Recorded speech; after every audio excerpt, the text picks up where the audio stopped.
Hello there, Year 11. Here I am, Mr. Annable, with your 2-minute revision guide to French, and it's the AQA specification that we are studying.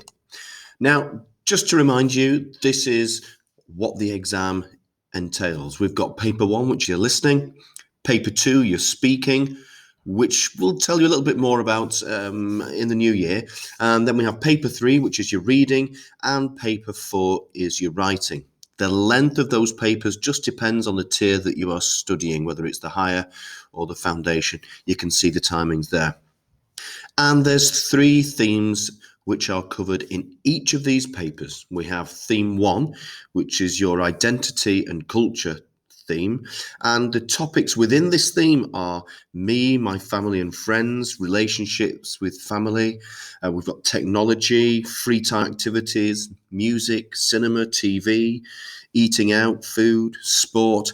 And these are topics that you would have studied in year 7 and year 9. So it's a case of just recapping, going back, and just maybe improving your depth of vocabulary.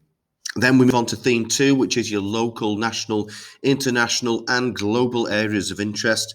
That's your theme 2. And within this theme, there are topics such as your home, your town, neighborhood, your region, social issues, that's something that we're studying at the moment, charity and voluntary work, healthy and unhealthy living.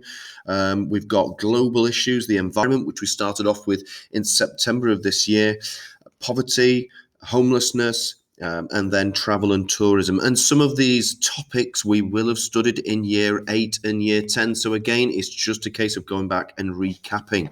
And then finally, we have theme 3, your current and future study and employment.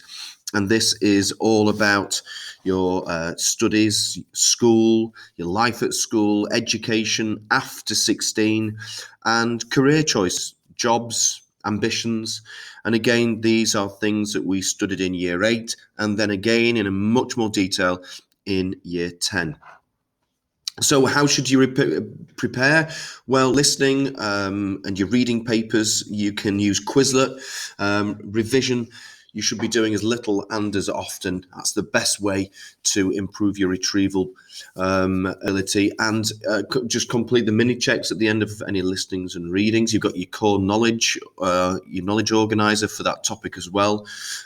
Past papers, exam questions. You've got past papers that you've done that you may still have hold of. There's no harm in going back and having another go at those papers. You've also got BBC Bitesize and GCSE Pod that provide exam-style questions to practice. And you've got Un Jour and Actu, which provides current affair articles. So you can try and pick out something fresh that you've not studied before and see if you can pick out familiar vocabulary from there. We've got the writing paper, revision of the 3-time phrase, and that formula that we keep going on about, your intensifiers, your A-star phrases. You've got sheets back of your exercise book that you can use to go through and memorize some of those really complex structures that are going to get the top marks.